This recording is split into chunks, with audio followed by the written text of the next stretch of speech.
Hey, what's up? Welcome back. In this episode, you're going to learn how to accept a one-time payment using a custom form with the payment element. If you're looking for a simpler integration path, we have the no-code payment links option where you can set up a payment link directly through the dashboard and then share that with your customers through social media, email, text message, etc. Alternatively, there's another option called Stripe Checkout. This is a very simple integration that has one API call on the server. You redirect your customer to a Stripe hosted page. But in today's episode, we're going to talk about integrating the payment element. This allows you to build your own custom hosted form and collect lots of different payment method types. So the payment element supports anything from cards all the way to bank accounts. You've got support for wallets like Google Pay and Apple Pay, all the way to buy now, pay later like Affirm and Afterpay ClearPay. So it is a great option for building your own custom form to accept a one-time payment. So just as a quick roadmap for today, we're going to install a sample, then we're going to go through the dashboard and talk about how you can enable payment methods. These are going to be those payment methods that are dynamically rendered into the payment element every time the page loads. And then we're going to create a payment intent on the server and use its client secret to render the payment element on the client so that we can collect payment details from the customer. We'll ultimately submit that payment to Stripe. And then we're going to handle any of those post-processing events. We're going to talk about webhooks and a few other considerations that you might want to think about as you're building out your integration. So let's get into it.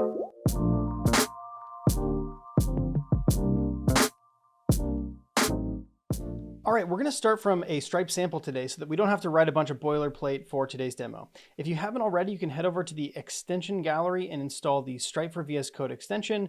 One of the handy tools in here is to start with a Stripe sample. So here we're going to click on Start with a Sample and start with the starter sample. And we're going to use the main integration today, HTML on the client, Java Spark on the server, and we're going to call this Starter Java. That's going to download and clone a sample locally. It'll also use the Stripe for VS Code extension to set our API keys in an environment variable. So this is all ready for us to go. All right, let's take a look. So in the server directory, you'll notice there is this .n file at the root of the server directory. This already has our API keys set. That's because the Stripe for VS Code extension is using the Stripe CLI under the hood, and we have already authenticated with the Stripe CLI. Now, if you don't have API keys set here, you'll want to make sure that there is a .n file in the root of your server directory. We also have a client directory here that's going to have our HTML and JavaScript. For now, we just have this very simple JavaScript page. Now, if we want to start up the server, there are instructions in the README at the very bottom for how to fire this up. We're going to build the package with Maven package. So we can open up the terminal here, cd into the server and say Maven package. And that's going to install our dependencies and build the jar file that we're going to use to run our server. So then we can say, fire up the server with this command. And now we are running on localhost 4242. Okay, so let's jump into the server directory and take a look at what we've got going on here. So there is a simple server.java file, and in here, there's going to be a couple different things that we want to take a look at.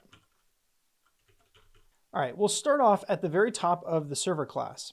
Now this create payment request class and the create payment response class are two helpers that we're not going to use today. There's also this config response and failure response classes. These are all helpful classes for serializing and deserializing JSON. As we head down into the main function, you'll notice that we have a couple of routes already defined. There's one called /config. This is for fetching our publishable API key. It is a best practice to fetch your publishable key from the server instead of hard coding it on the client, just in case you need to roll that key for any reason, especially if you're using mobile clients where the mobile client might be, installed one time and not updated for years. If you have to roll your publishable key, you don't want that to impact your end users. Now we've also got a create payment intent endpoint as part of this sample. We're actually just going to remove that entire endpoint here because we're going to re-implement that as part of today's demo. You'll also see a webhook handler. This is a route for processing and handling webhook events. And we're going to use this, and I'll talk about how to test your webhook endpoint in order to process the payment intent succeeded event for fulfillment. And we'll do that a little bit later. All right, so this is the skeleton that we're going to start with. Our page is up and running. We've got our server up and running. So let's talk about how we might enable some payment methods so that we can dynamically render those in the payment element on our custom form. Now from the Stripe dashboard, we can head over to the settings and to the payment method settings. This is where we can manage our payment methods and enable or disable different ways that customers can pay through our payment element. So you'll see here that we have cards enabled, Link, Apple Pay, Google Pay, several different wallet methods. There's lots of different bank redirects. These are popular across Europe. We also have some buy now, pay later payment methods that are enabled. Finally, we even have ACH direct debit as one of the payment methods that customers could use. Now, if we wanted to enable Canadian pre-authorized debits, we could click turn on, and this would enable us to use Canadian pre-authorized debits as a payment method type inside of our payment flows. So this is where we manage our payment methods. And these are the payment methods that will be dynamically derived inside of our payment element when we render that and show it to customers. So that's how you enable and manage your payment methods. Instead of needing to deploy any new code, you can just come into the dashboard and enable or disable different payment method types. Here's an overview of the payment flow we're going to implement today. When a customer lands on our page, we're going to make an AJAX request from the client back to our server.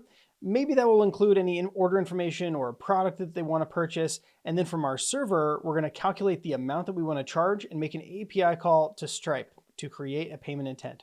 When Stripe returns the payment intent object from the API, we're going to pull off the client secret property from that payment intent and hand that off to our client so that we can render the payment element on the front end. So let's go over to the server and implement this step here where we're going to create the payment intent. So here on the server, we're going to make a post route for create payment intent. This is going to take in the request and the response. We're going to respond with JSON. So I'm going to say response.type is application JSON. Next, we need to actually make the API call to create our payment intent here. So we're going to say payment intent create params is going to be built with a builder here from this payment intent create params builder. We're going to say .builder and ultimately .build. And we need to set a couple different values here. So we're going to set the amount, and this is going to take in a long. In our case, we're going to just charge $10.99. Now, if you wanted to, again, you could pass in some arguments from the client, maybe the ID of the product, and then you can look up the product in the database to derive the amount that you want to actually charge. So we're going to pass that in as the hard-coded amount that we're going to charge today. We also want to set the currency. So in this case, we're going to set it to USD. And finally, we want to configure the payment intent so that when we use its client secret on the front end, it will derive the payment method types that are available. So whether it's cards or bank accounts, based on the configuration that we have in the Stripe dashboard. That way we don't have to deploy new code to enable or disable different payment method types. The way we do that is by saying set automatic payment methods, and we're going to pass in another argument here that's going to enable those payment methods. So we're going to say payment intent create params automatic payment methods builder build, and in this case we're going to call set enabled to true. That's going to enable our automatic payment methods. So at this point, we've constructed some params that we then want to send to the Stripe API. The way we do that is by calling the payment intent.create method and passing in those params. That's going to give us back a payment intent object that we can store off here in an intent variable. And we want to, again, pull off the client secret property from this intent and render that back as JSON. So I'm going to say return JSON.toJSON, and we're going to pass in some like client secret response object that we will build here in a second, just using a simple hash map. This is going to be a hash map from string to string, and we're going to call it that client secret response, and it'll just be a simple new hash map. Now, the one key we want to set on this is based on the intent's client secret. So we're going to say client secret response.put client secret like that, camel case, and then we're going to pull off the intent client get client secret, and we should be good to go. All right, so we need to restart our server. So we're going to go back into the server directory, and I'm going to combine our packaging and our starting of the server into one command and hit enter. And now what we should be able to do is create another terminal here and say curl-x post to localhost 4242/create payment intent. This is going to send a post request and fire off this endpoint. And we get back our client secret, our JSON that has the client secret property embedded in it. So at this point, we're done creating the payment intent on the server. Now there's a bunch of different arguments that you could pass in when you're configuring the params for that API call. So head over to the API reference and take a look at the docs about all the different ways that you can configure this for your use case. All right, now that we have our client secret property, let's jump over to the front end and add a form to our page so that we can collect payment. So right now on our index.html page, we have a script tag that is loading Stripe.js from js.stripe.com. We've also got just a little bit of HTML here, so we're going to change this to accept a payment, and we're going to add a form here, and it doesn't need an action because we're going to handle submission of this form client side. So we're going to call this our payment form, and inside of our payment form, we're going to have a couple divs and a button. So the first div is going to be our payment element, and our second div is going to be our error messages. Finally, we're going to have a button that will just say pay. Now, the first div here for the payment element, this is where we're going to mount the element into. So we're going to use JavaScript on the front end, fetch that client secret property from the server, and then we're going to mount that into this div here. So let's create a new JavaScript file here. We're going to call it payment.js. And we're going to load that on our index page here. We're going to say just ./payment, and now we'll implement our payment.js file. So when the page is fully loaded,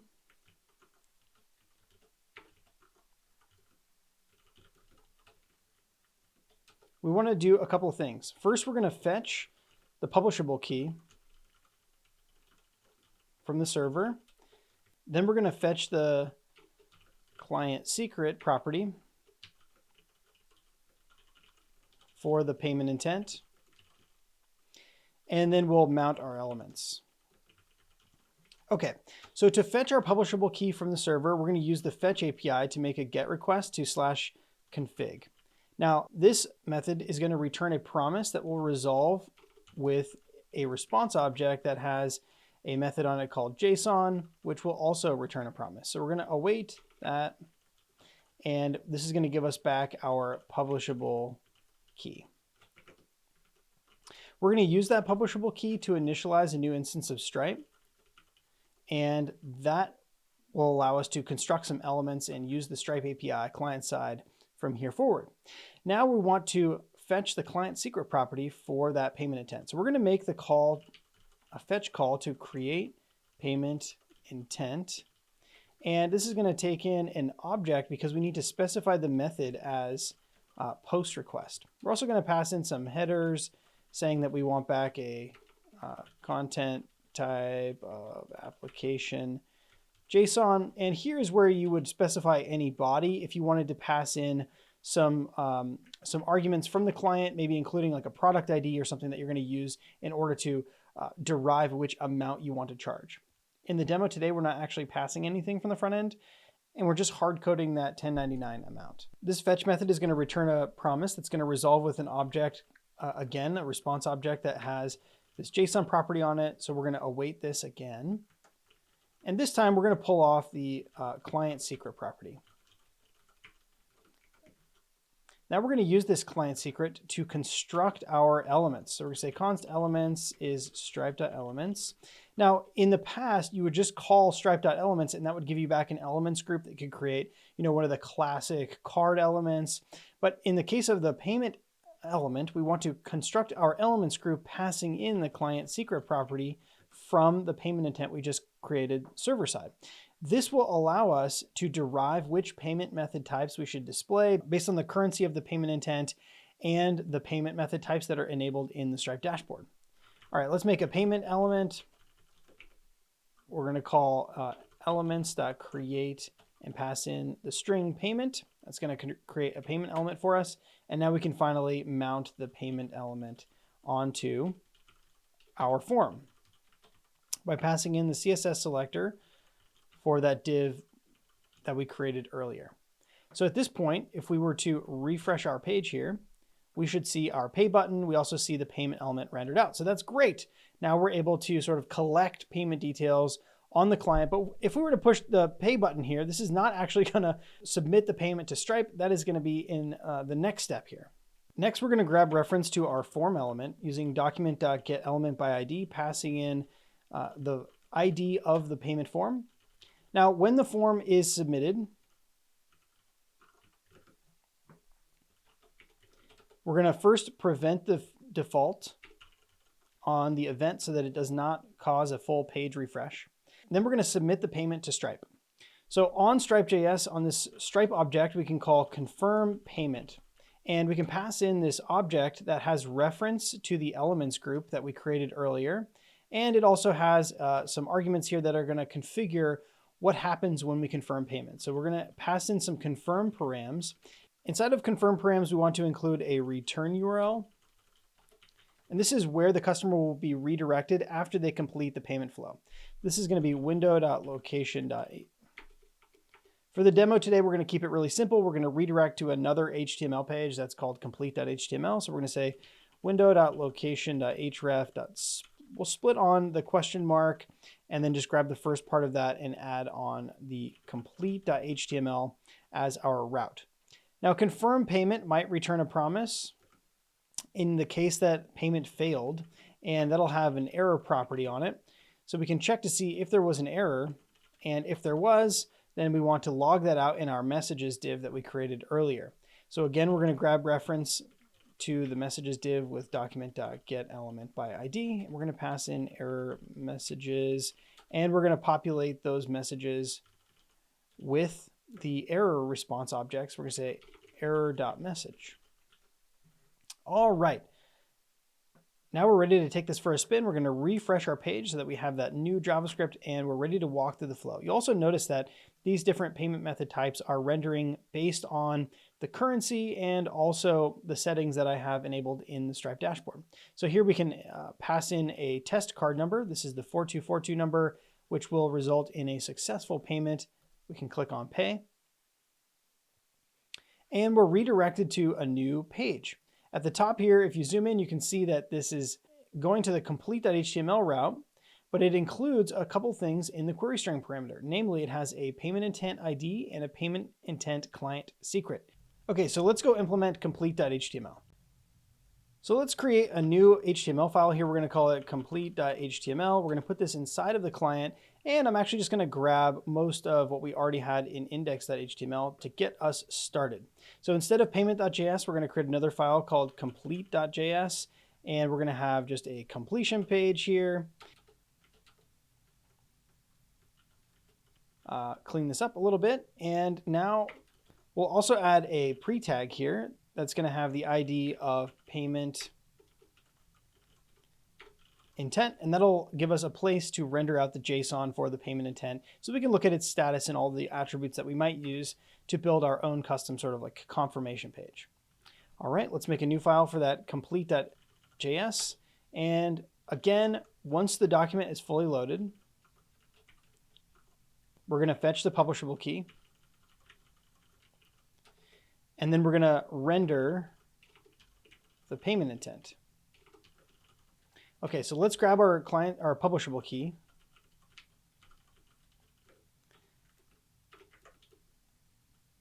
And construct an instance of the Stripe object.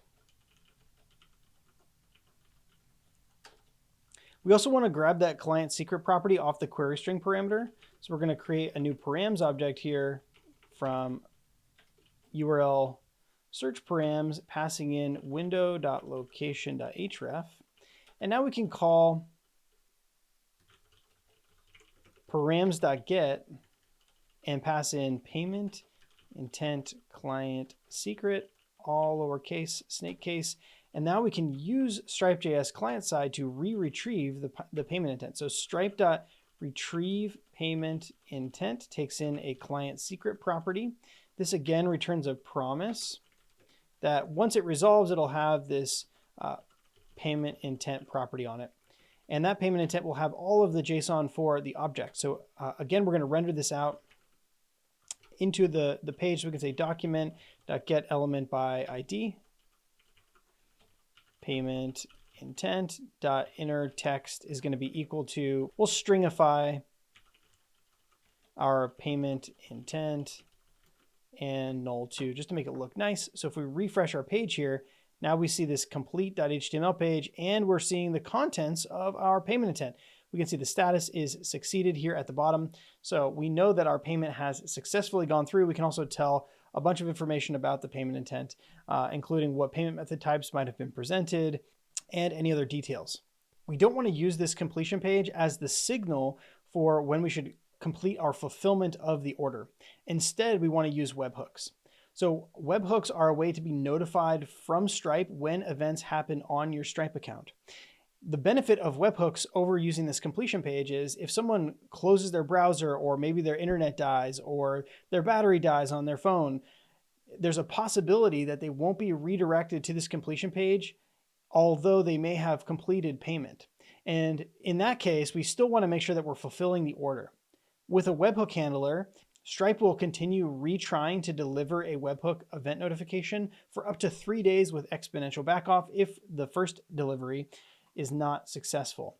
So we know that a webhook endpoint is much more reliable because there are built-in retries.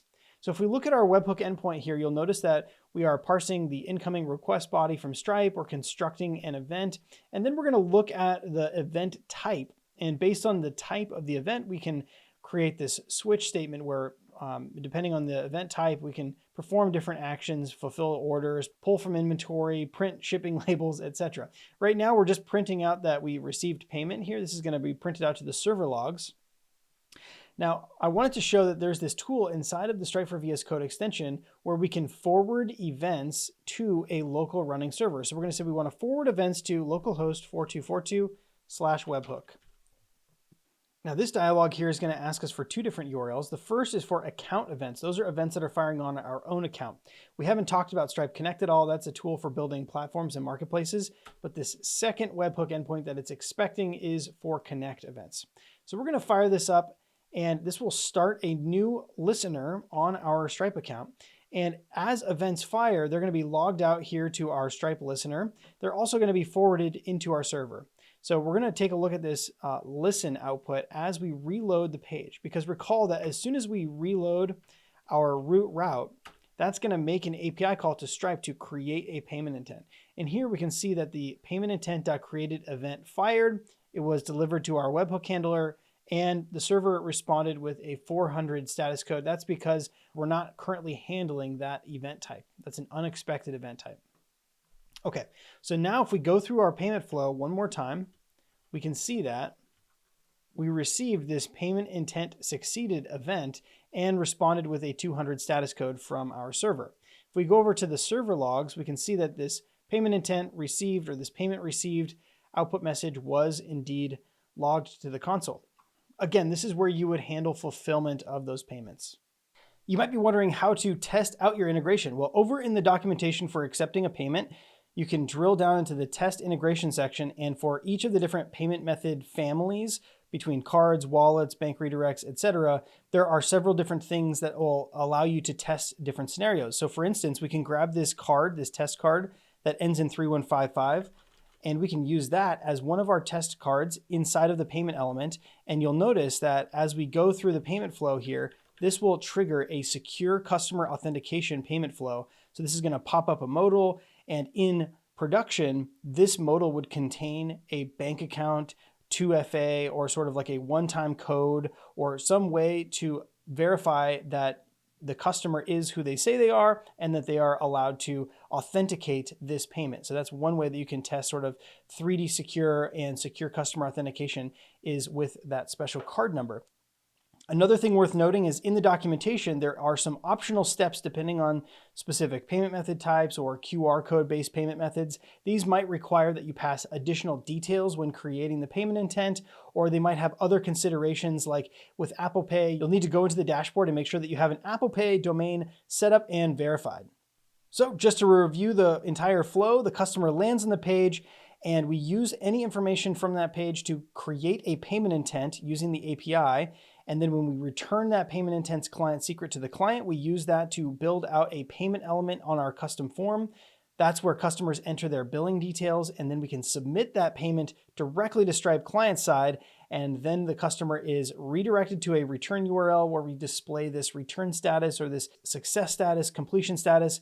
And finally, we're handling fulfillment with our webhook. That's where we're actually pulling from inventory and printing shipping labels and doing all of those things that we might do when someone buys something from us.